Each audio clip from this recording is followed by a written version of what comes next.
Hi everyone, welcome to my lovely Airbnb for ELUNA in Atlanta 2025.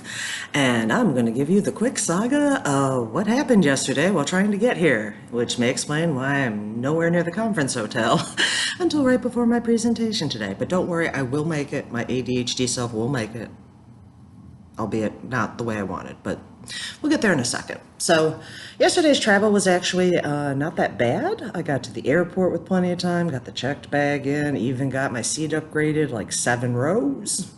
So I was like right behind the people with the fancy seats.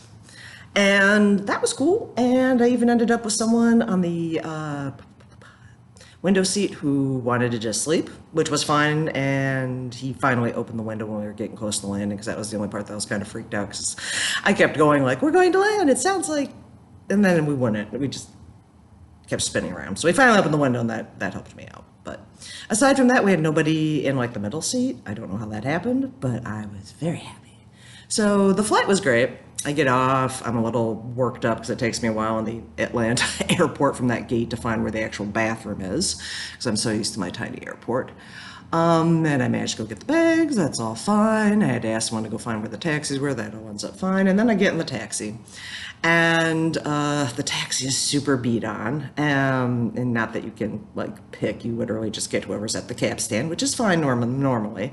But I got this nice Ethiopian guy who, when I asked to turn on the air conditioner, like I could barely feel it hitting him. So I'm like, all right, turn off the air conditioning. I'll just open the windows and we'll be all right. Until there's some sort of emergency, something or other that causes a traffic jam up on the freeway. So I'm sweating, and I'm glad I grabbed at the last minute my pink handkerchief to sit and wipe my sweat off because I am gross. So I'm sweating and making small talk, and that all turned out okay. And he dropped me off at the place I have to go to get the key to get in here. And when I booked the hotel, I am 99% certain they said 5-minute walk. Not 5-minute drive, 5-minute walk. Otherwise, I would not have tried this because I am not in great shape. So I get the key from the weird convenience store where you pick it up with a code. I don't understand it, but whatever. I get the key and I look at my phone. I'm like dialing up where the heck the place is, and I had a feeling it was the apartment complex that I passed that looked very familiar from the photos. And when I'm passing it in the cab, I'm looking at how like hilly Atlanta is, which I did not expect. I know that's dumb of me to assume that everywhere south of Michigan is flat, but I did not expect to be this freaking hilly. Like, this is like when I was down in Austin, was like, why is Texas hilly? So we're coping with that. Anyway, I get myself all dried off in the air conditioning, and I'm like, okay, I think I can do a 35-minute walk, although I know at least one part of it will be Sisyphus pushing the boulder up the hill, because I am wearing a backpack with a laptop in it, a little tiny purse, and also pushing a full-sized suitcase through Atlanta. And it said 35 minutes. At first it wasn't bad, because I'm like, I can stay in the shade, look, there are little shops, I can duck into a cafe whenever I get overheated and feel like I'm, not doing well.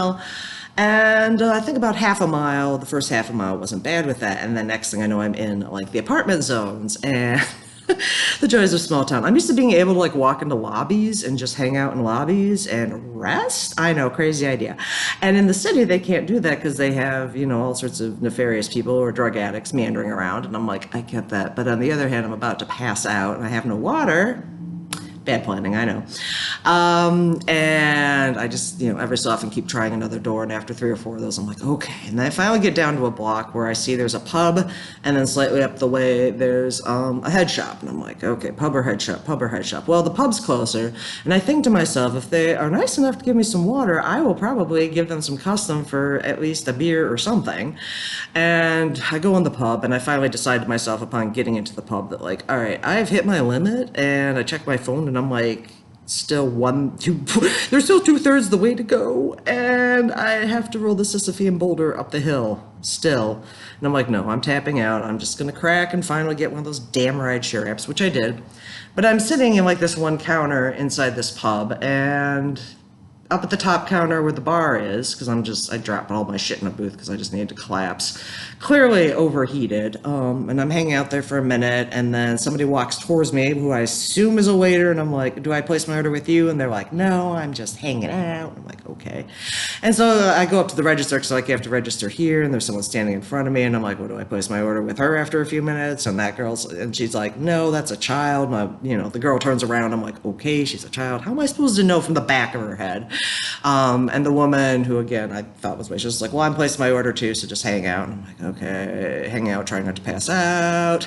And she just keeps chit-chatting back and forth with whoever's behind the counter, and I'm just like sitting there going like, you could have charged my white self $10 for water, and I would have slapped it down with a smile and said thank you. But because I wandered into a segregated bar and didn't realize it, because I'm from the north where segregation is not a thing, I couldn't get them to talk to me for heck or high water for 5 minutes. I figured, after that, I'm just like, okay, we don't want to sell anything. Cool. I have cash, and I would have tipped well because I'm about to pass out, but whatever. I get my ride requested, I go outside, I decide I'd rather stand under this tiny tree in the 85 plus degree heat in Atlanta than stay inside this pub where they won't wait on my white self any longer. So I go out there, and oddly enough, as I'm walking out the door, the lady behind the counter is like, bye. And I'm like, all right, whatever. Made an angry little video, but I decided not to post that because I'm just like, you're just not used to places being white or black days. You just gotta clue in to it when you're in the South. And so I call my husband because I assumed I would have called him like an hour or, so I wonder if he's worried about me being on the plane, so I call him, but I'm like near to passing out and I'm panting and all sorts of fun, exciting things. And I'm like, hi, just telling you I'm alive and waiting for this Lyft ride with severe hopes that she has, or whomever picks me up, has air conditioning. It was a woman on the app, so I'm like, please tell me she has air conditioning or I just might die because I have no water and I'm just... Anyway, so she shows up after what seems like the most torturous 10 minutes of my life, where I'm bending over like my luggage and eventually take off my backpack and say to heck with it, because yeah, hopefully no one will rob me. Because that was the main reason I called the Lyft. I told my husband I was getting really scared that I might pass out, and if I pass out in a city where I'm not known with luggage and a backpack with a laptop, $200 in cash in my pocket, will anyone help me? Or will they just rob me blind and leave me there to see if I wake up? Cities are fun like that, in the country, someone would actually help you. So anyway, I managed to get in the Lyft, and thankfully she was a beautiful black woman and had the air conditioning set to frozen, which I'm like, I love you, I love you, I love you. And I know that's like 5 minutes up the hill, and I start telling her my day's story, and she's like, it'll be okay. I'm like, all right. And I'm like, can I tip you? And I'm like, oh yeah, don't worry about them. Like, so I'm like, I can tip you after, we'll be all right, because I can't think now. I can think of where to get, and I gotta follow these videos, which I'll admit the B&B hosts are excellent. We'll get to some of the other travails in a minute. But they sent videos ahead of time, so like I had navigation around the building, which I needed because I've referred to it a couple of times. And more than one resident or security person has been nice and been like, you need your fob to go in there, and you need to cross here and there, because yeah, it's complicated. But they get dropped off, and I managed to get myself all the way up into the apartment, albeit with some interesting interactions with, like I said, the fellow residents. So yeah, because they're like, come over here, come over here. I can tell you're a lost tourist with suitcases. So yeah, that's been pretty cool. But I get up here and I'm still like not well. And my first instinct is to drink a glass or two of water, thinking, again, from the country, that we can just whip open the water spout or the water tap and there will be magically cold water. No. It's lukewarm at best, and I'm just like, all right, well, pound it anyway. Water is water, even though you're hyperventilating, just pound it. And I do pound it, and I try to, oh yeah, that's right. And then I strip all my clothes off, and I immediately like have to figure out the shower. And I think it's more me than the shower, but like I think of the shower handle as like having the point on the end, and I'm trying to move the point, whereas you have to think of the shower handle as the handle at the bottom.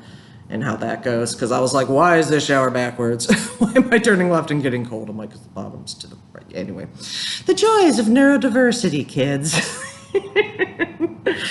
Anyway, I get the cool down shower off. I'm like, okay, I wipe myself down. I have to figure out fans because even though, and they did make it Arctic cold in here when I got in here, but I'm like, I need to lay under a fast fan. I'm going to pass out. And I'm hyperventilating and having all this fun stuff. So I lay under the fans for a little while and then managed to calm myself down a little, I think.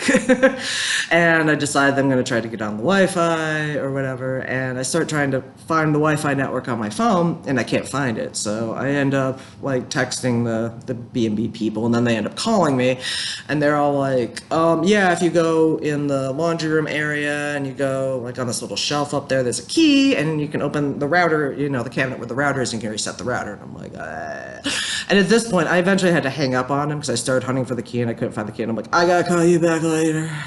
And then I went into the bathroom and vomited up like the caprese salad I had from the airport and the 2 glasses of water I had. And I called myself down. I called them back and I explained there's no key up there. I pulled everything down. He's like, all right, well, I'll call my buddy who's in the building and he'll come up and with the key and, you know, do the thing. And I'm like, okay, but tell him to like give me 5 minutes because I gotta get dressed because I took a quick shower. And they're nice and they do. And like I'm waiting out here in my clothes, laying on my side, panting like a freaking dying horse. Trying to calm myself down. And while I wait, I decide to eat a little bit of trail mix because I'm like, okay, I think I can do this. I think I can do trail mix and water. It'll be okay. It'll be okay. Got to get some energy in me. And he shows up and he's a great bloke. No problems with him either. He got the TV working. He got the other TV working. We made sure my phone could get on. Everything was golden. And he forgot to put the key back, so they had to come back in. And of course, it's after I got laid down again. Because I ended up laying down in like the bedroom while I was working, just panicking. And I'm like, check the TV. If you get the TV working, I assume I can get onto it with my phone, okay? Just, you know. And he's like, no, I'll help you out. Anyway, he left. He was great. And the key got put back, and that was great. And now I had internet and TV. And I decided to call my husband because I was hoping to watch this show with him that we usually watch together, and that did not work out. So I call him after, and I'm just like, yeah, the IT, and I would have called sooner, but the Wi-Fi dude had to come, and this, that, and the other. And I'm still hyperventilating, kind of laying on the couch with him. And he's like, are you okay? And I'm like, not really, because I think I might have died of heat stroke out there. Which I was not prepared for. And it's like, okay, so I can't really do anything, babe, other than sit here and listen to you pant and try to talk to me, because I have like things in my head I want to tell him.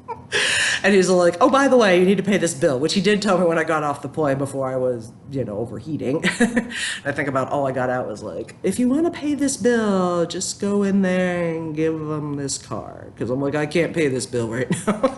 I open up the thing and start trying to look at it. And he's like, just go lay down and rest. And then I end up going like, and I throw him off the line. And I'm like, yeah, I'll rest. And then immediately the next thing I do is I go throw up again. So get to see the chocolate and the trail mix nuts coming back up and the glass or 2 of water I had again. And at that point I'm like, maybe you're reacting to the city water because it has fluoride in it and you're not used to fluoride. Maybe you just need to chill. Let everything go back to stasis and we'll try again. So I did. After, you know, dealing with all the grossness that happened in the bathroom, which wasn't just puking. And got myself calmed down again. And then when I got myself calmed down again and everything finally stopped hyperventilating and I was fine, I was able to get some water down and keep it down. But there was a little while there where I was like, oh my gosh. And then I ordered DoorDash and that was fine. And yeah, that's pretty much it. Yeah. I nearly died. Well, probably didn't nearly die, but I got very, very overheated, which I'm not used to doing. So I'm used to being able to have somewhere to duck into. Like, even in like the biggest towns we have in Michigan, there's usually like a place or two every so often where they'll be like, oh, hey, yeah, don't die. Atlanta, for whatever reason, just does not appear to be that generous. So anyway, I like the Airbnb, and I'll update with a video showcasing what it looks like, even though I removed all the stuff around for the feng shui, as my husband puts it. I think there's anything else I want to mention. No, that's pretty much it. It was just the heat stroke saga. Oh, I do have one more thing to mention. That's right. I think I discovered just before bed. So I did call my husband after watching the other show I thought we were watching together, but it turns out he watched racing, which is fine. I'll just have to catch back up tonight. But then I called him immediately after because I go in my bedroom and I'm like, why didn't you hang up that top? That's part of your outfit for what you're going to present tomorrow. And I rummaged through the pile of clothes and guess what is the one thing I left behind this time, in addition to an umbrella, because I didn't think it would be raining. I planned for heat.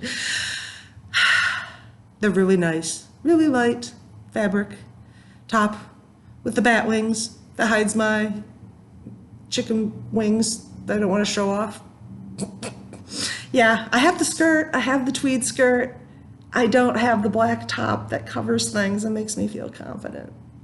And I'm kicking myself because I spent a lot of time actually trying on my clothes going, what can I wear that is not going to have me drenched in sweat when I show up to the hotel 2 blocks away? Or, because my husband's like, are you sure you're not going to have to take a Lyft to where the conference hotel is? I'm like, no, I did check that. And I did check it again. I'm like, I am like 1 block from the hotel, but now I'm like not wearing a nice light like gauze top. I'm not going to have to make do with a tank top and my Ferris cardigan. Otherwise, you're going to see my chicken wings because I only brought 1 t-shirt in addition to the one I was wearing. Now, granted, I could throw everything over here in the washer and dryer, but I'm just like kicking myself. I'm like, Deja, why ADHD? Why? Why do you betray me all the time? I managed to get my swimsuit in there. I managed to grab the bandana. I managed to grab all sorts of random things at the last minute.